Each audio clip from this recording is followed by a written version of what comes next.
You are looking at Julian's pronunciation guide, where we look at how to pronounce better some of the most mispronounced words in the world, like this other curious word. But how do you say what you're looking for today?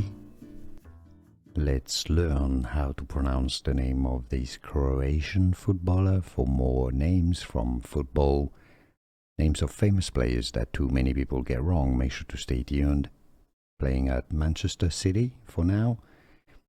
So in Croatian, his name is pronounced as Croatian pronunciation Josko.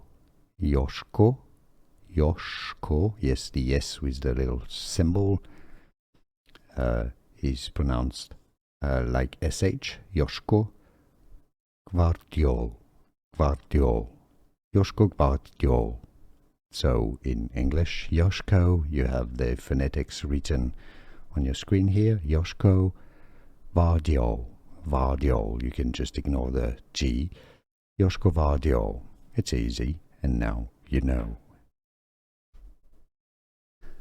Here are more videos on how to pronounce more confusing words and names too many mispronounced. Like this video if you found it useful. I appreciate your support. I'll see you soon, and thanks for watching.